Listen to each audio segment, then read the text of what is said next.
La mosquée Qarawin ne nous ouvrira ses portes que pour voir la cour des ablutions. L'entrée nous est évidemment interdite. La Qarawin fut fondée en 837 par des réfugiés originaires de Kairouan, en Tunisie, d'où son nom. Elle fut sans cesse agrandie jusqu'au XIVe siècle pour devenir un des hauts lieux intellectuels du Maghreb, comprenant une très riche bibliothèque et une université spécialisée dans la grammaire, la théologie, le droit coranique. Elle fait encore autorité en ces matières. Écrit sur du parchemin en peau de gazelle, ce manuscrit date du XIIe siècle. C'est un hadith, c'est-à-dire un récit des paroles et des actes du prophète rapportés par ses compagnons. Ce livre est donc précieux, mais il l'est plus encore de par sa nature même. La calligraphie est le premier des arts plastiques de l'islam, car elle porte la parole prophétique. Le mot est d'abord le véhicule de la pensée divine. L'écriture est sacrée.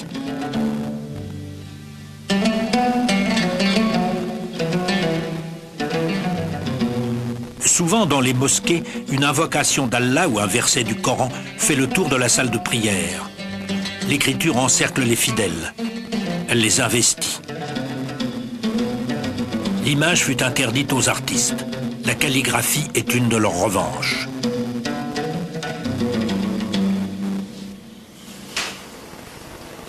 Aujourd'hui encore, des calligraphes rédigent des versets du Coran qui seront accrochés dans les maisons, comme chez nous les crucifix.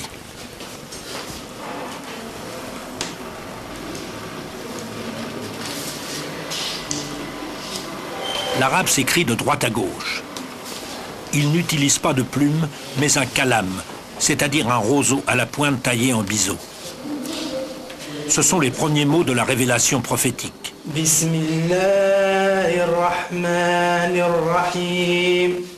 Au nom d'Allah, le miséricordieux. Allah est un, l'impénétrable. Il n'engendre pas et il n'a pas été engendré. Nul ne le surpasse.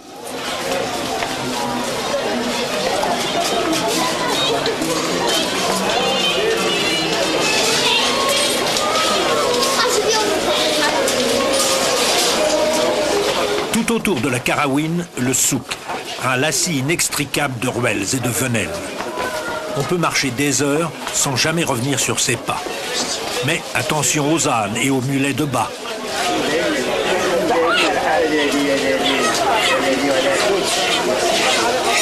On peut s'y perdre. Il faut même jouer à s'y perdre. Alors on peut mieux ressentir cette impression d'être dans un autre monde, récompense suprême du voyageur. Un monde de minuscules vendeurs, de restaurants de la taille d'un timbre-poste, des centaines d'échoppes bousculées les unes contre les autres.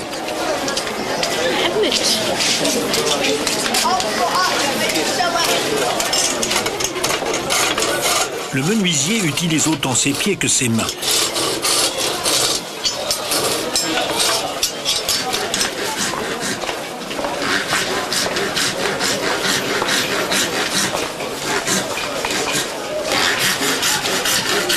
Fabricant de peignes, une corne de bœuf, une lime, une scie, tout à la main.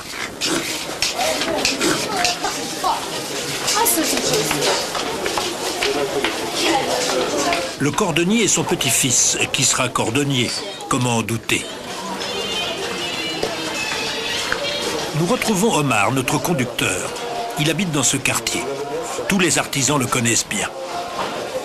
Le gamin du tailleur. Il tend les fils qui constituent la trame du tissu. C'est l'antique méthode avant l'invention des machines les plus primitives.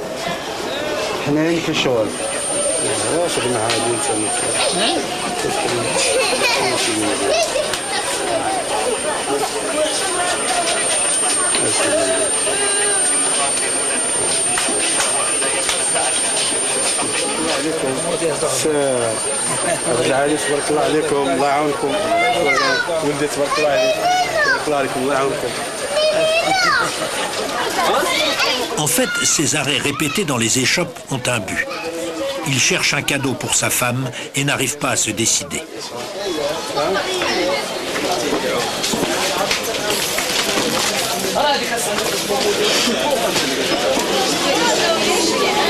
Les fruits, c'est les vitamines B12. Venez goûter, c'est la dégustation, c'est gratuit. Plein d'énergie. Vitamine B12.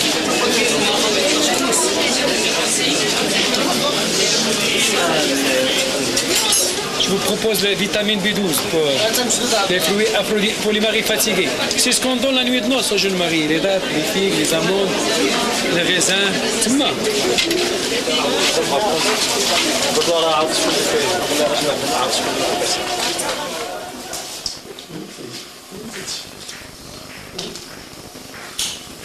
Dans cette belle maison ancienne que les riches Marocains ne louent pas, car elle est située dans un quartier populaire, Wafa, la femme d'Omar, vient d'avoir un bébé. C'est une fille. Elle se nomme Iman. Elle a 7 jours. Une date très importante pour les musulmans.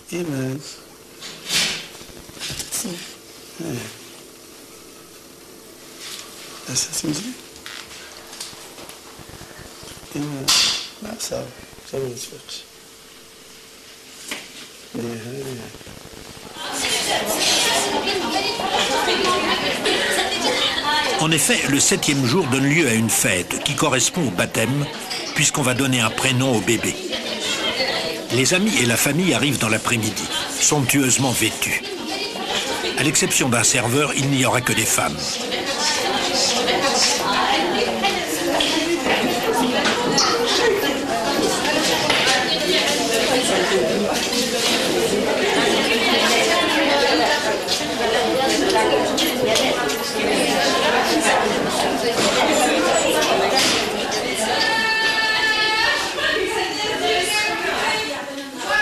Wafa s'est isolée.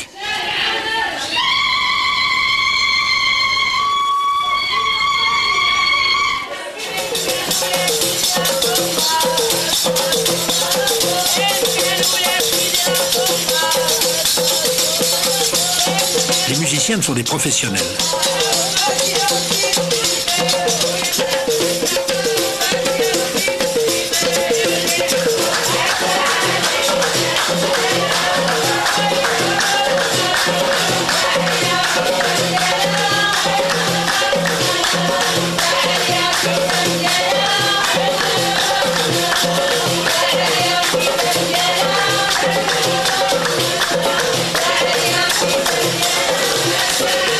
Wafa a rejoint ses amis, mais elle est trop lasse pour danser longtemps.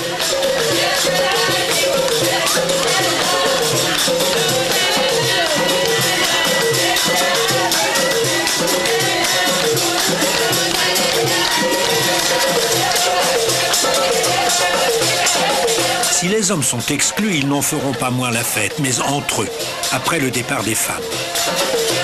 Cette ségrégation est de stricte tradition musulmane. Elle est discutée aujourd'hui. Les Marocains oscillent entre deux mondes. Fidélité aux préceptes de l'islam, engagement dans la modernité.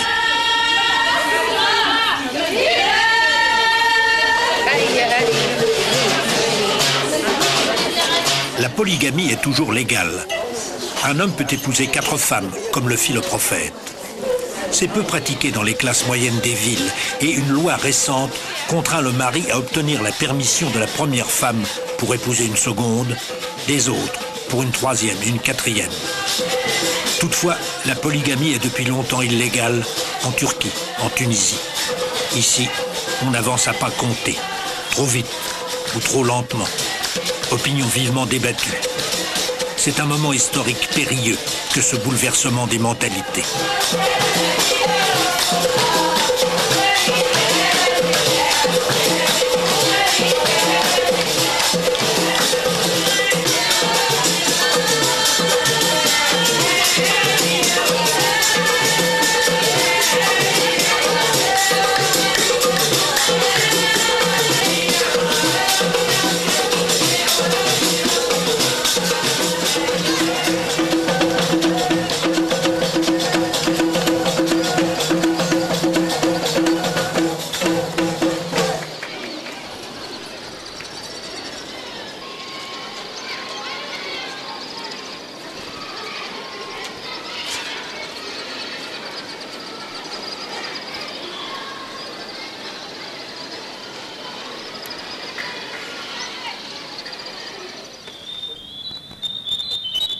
Le soleil se lève sur le palais de Jamaï.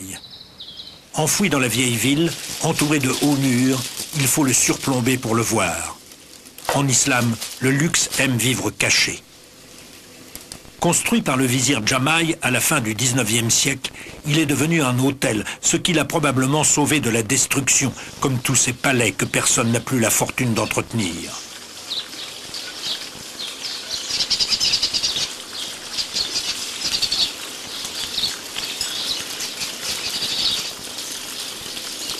L'islam est né dans le désert, désespérément sec. L'oasis était le but à atteindre pour le bédouin, le caravanier. L'eau était la récompense, le jardin, l'enchantement. Le paradis du Coran est un jardin, ce qui sanctifie l'eau. Les 5 prières du jour et de la nuit sont précédées d'ablutions. Au Maroc, on accueille en offrant du thé à la menthe. L'eau est aussi un lien d'amitié.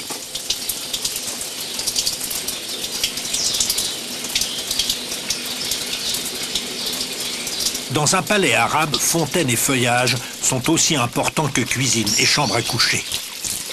Une maison sans eau murmurante n'est pas digne d'accueillir les hommes.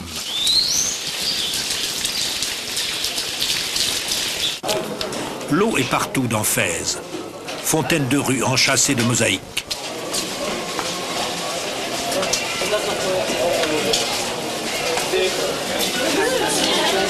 Les mosaïques couvrent les murs des sanctuaires, des mosquées, des médersas, comme une invitation à pénétrer à l'intérieur.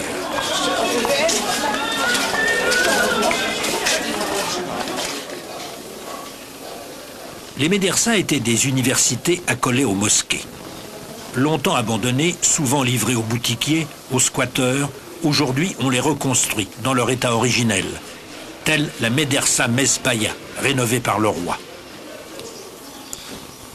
Les guêpes sont des motifs décoratifs incisés dans le plâtre. On en étend une couche épaisse et lorsqu'elle est encore légèrement humide, on sculpte.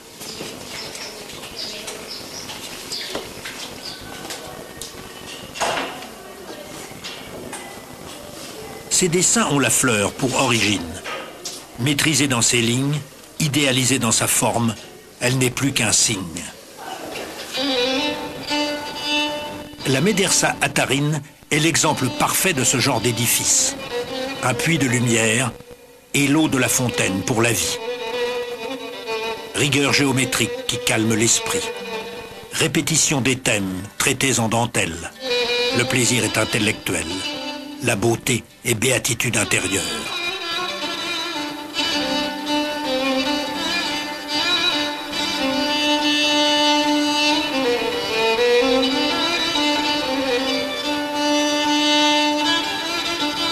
Les éliges sont de petits carreaux de terre émaillés rassemblés en de savants dessins formant de somptueuses mosaïques murales.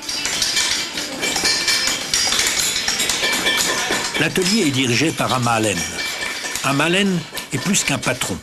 C'est un maître qui garde ses secrets, transmis de père en fils. Ses ouvriers, ses apprentis sont en fait des disciples. C'est un peu l'esprit des corporations de notre Moyen-Âge. Discipline, respect, excellence du travail. Minutie. On dessine d'abord sur la tuile émaillée. Puis on découpe le motif. Il y en a 205 formes répertoriées, qui toutes portent un nom.